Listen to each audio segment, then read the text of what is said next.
Hello, this is just a short Italian story to put you off your dinner. The old Duke had died, possibly from a surfeit of lampreys, possibly he had drowned himself in a vat of Malmsey wine. It was hard to tell given the sheer size of him. But there he lay in the church, in state, for 3 days, so that all of the great and the good from the local surrounding kingdoms could come and visit the Duke and pay their respects to his corpse, even though they'd had little enough respect to pay to him in life. Not only did the great and the good come to visit the Duke, but all of his peasants, all of the people dependent upon him, poor and poorer and poorest alike, also filed into the church to bow their heads and say their prayers and look contrite in the hope of currying favour with whoever was to inherit the dukedom. Amongst not the poor or the poorer, but the poorest, was Gino. Gino had gone to the church not to pay his respects because Gino had no respects. Not for the Duke, not for himself, truth be told, not for anybody. But he'd gone to eye up the mourners, to look at the crowds of the well-dressed and the shoddily dressed alike, to see if there was anything he could lay fingers to, for Gino made his living with the stickiness of his hands.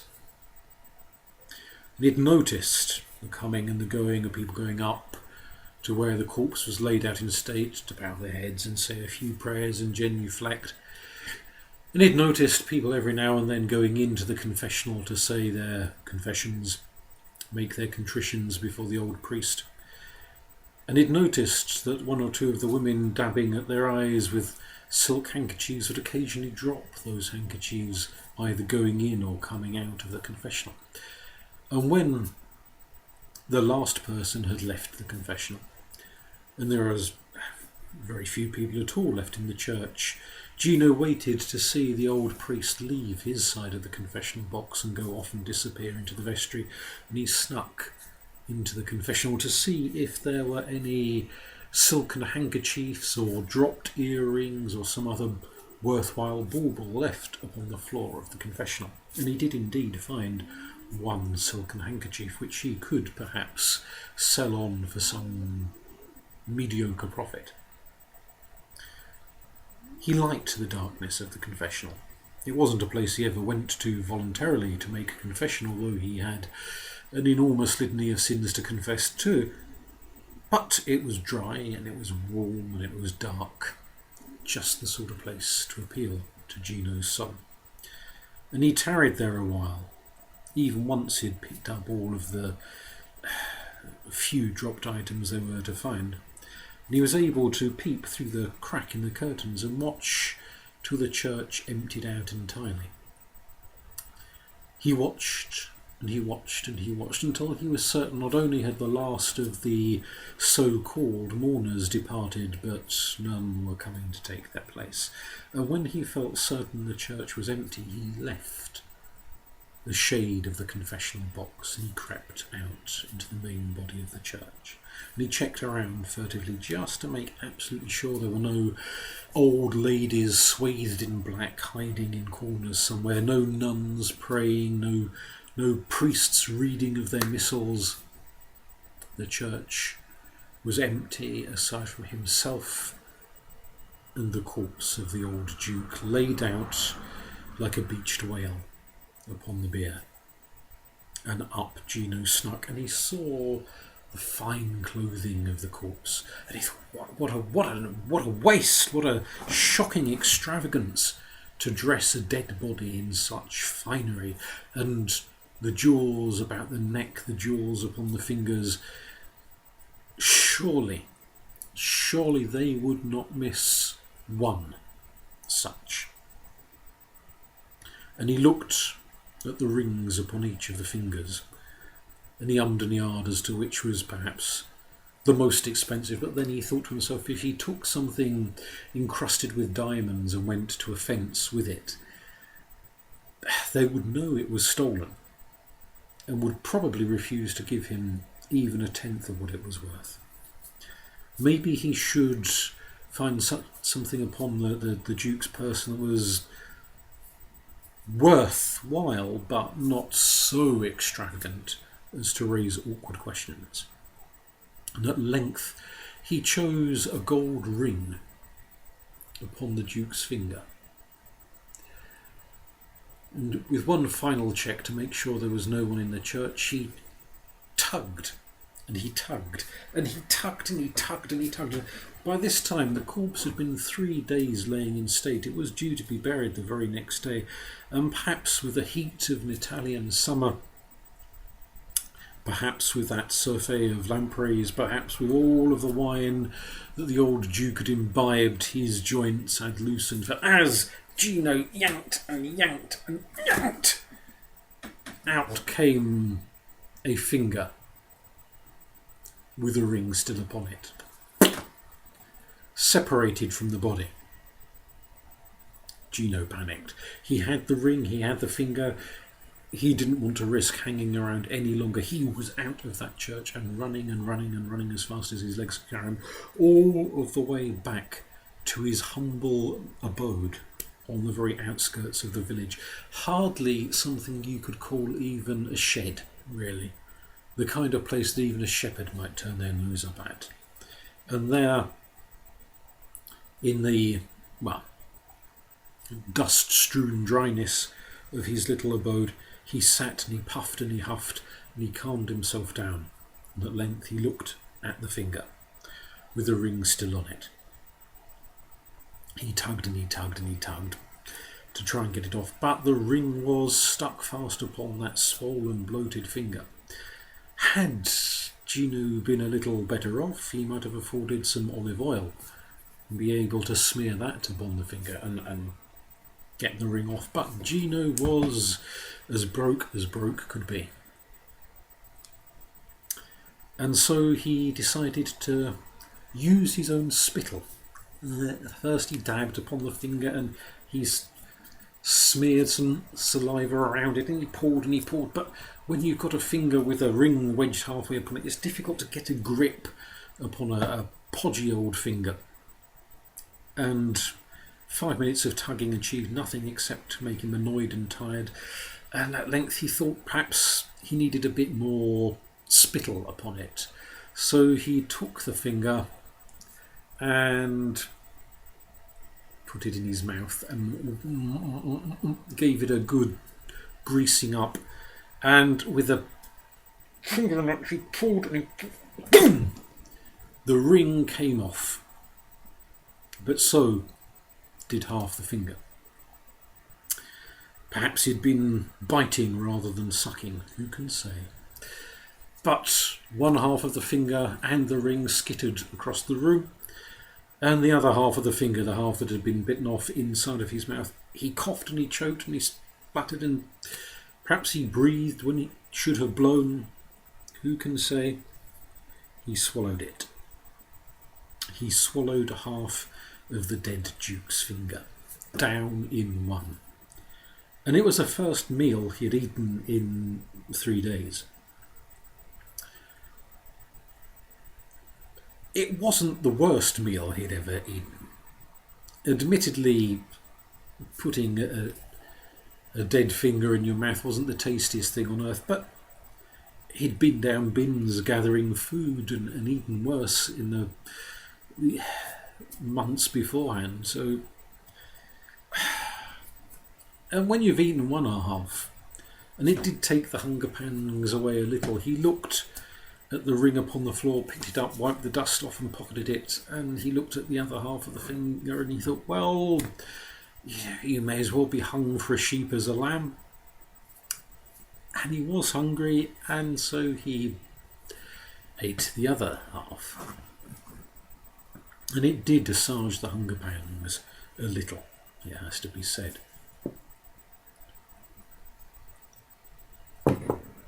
Would that he could afford some vino to wash it down with. If he'd have had any sense, he could have stolen a bottle of the communion wine, but he had no sense.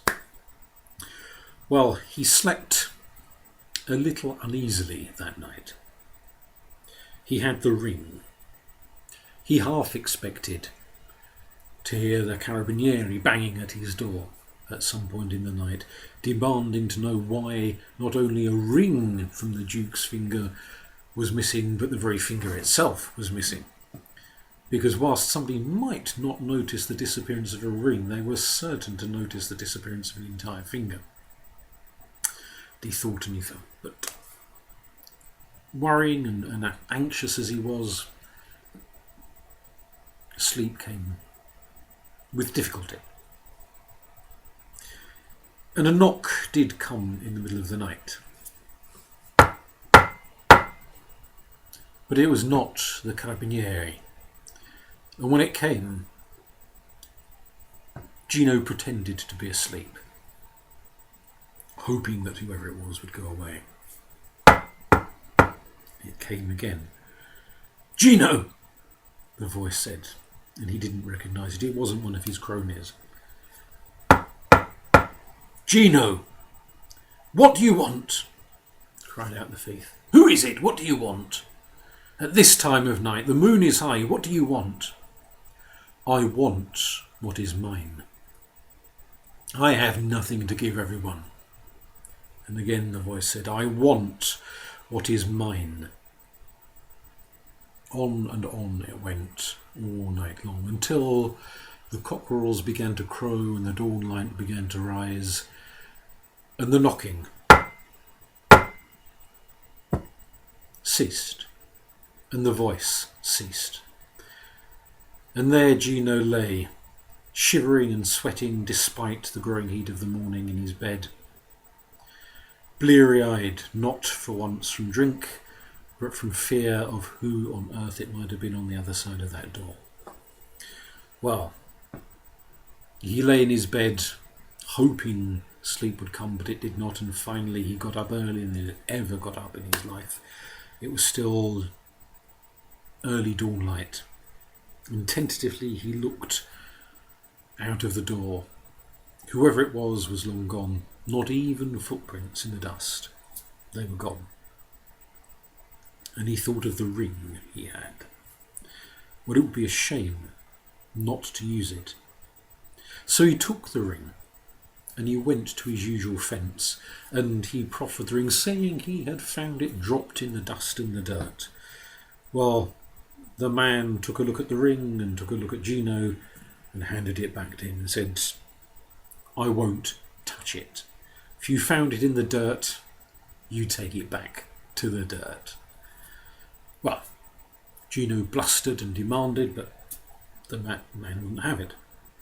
So Gino went down the road and tried another one of the less reputable fences, who took a look at the ring and took a look at Gino and said, "You found this in the dirt, take it back to the dirt."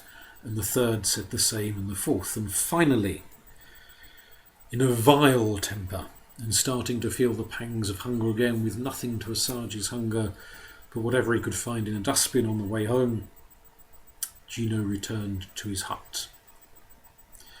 And as the darkness fell, the knocking started again. "Who is it? What do you want?" "Gino, I want what is mine." "I have nothing for you. I have nothing for anyone." "I want what is mine." On and on it went all night long, driving the poor man half out of his mind with fear and worry. Whatever it was outside would walk around and around that humble little hut, sometimes knocking upon the door, sometimes knocking upon the east wall, sometimes the south wall, sometimes the west wall, sometimes the north wall, once upon the roof itself. Wherever the thing went round and round and round the house, knocking and knocking, demanding, begging to be let in, begging for what was its. But Gino would not open the door. The next day, with the dawn light, the knocking and the begging stopped. And there Gino lay tossing and turning in the pitiful rags on his bed. You could hardly call them blankets, fearful and worried as to what would await him on the third night. And all that day he went around the town looking like death, trying to find anyone to buy the ring, begging and pleading and worrying and out of his mind, no matter who he went to, whether fellow thieves, whether fences, whether crooks and hooligans, whoever he went to, no one would touch the ring. They would take one look at it and hand it back to him and send him on his way, sometimes with a boot up his backside. Until at length Gino came home, shaking and shivering with nothing but the food he'd found in the bins. And the knocking started as darkness fell. Gino, I want what is mine. And Gino thought, I can't sell the damn thing. It's of no use to me whatsoever. I may as well at least trade it for sleep.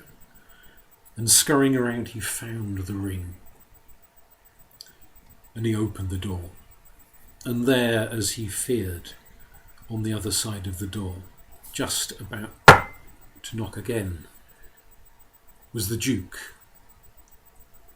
covered in the dirt of the grave, bloated and green and hollow-eyed. I want what is mine, Gino. And he held out the fingerless hand. I want what is mine. And Gino, shaking, placed the ring in the Duke's hand. And the hand, green and bloated and smelling of the grave, now 6 days dead, took that ring, and the empty, sunken eyes, if you can call it looking, looked. I want what is mine, Gino. I've given you the ring. I've given you the ring. What else do you want? Leave me in peace. In the name of all of the saints, of the Virgin, of God himself, leave me in peace. I've given you what is yours. I have nothing more of yours. I want what is mine. And the hand, minus the finger, reached out and placed itself gently upon Gino's stomach. I want what is mine. And the last thing Gino felt was the pressure of the hand. It grew heavier and heavier and heavier, digging its way into his stomach, trying to retrieve the finger that was his. Happy dreaming.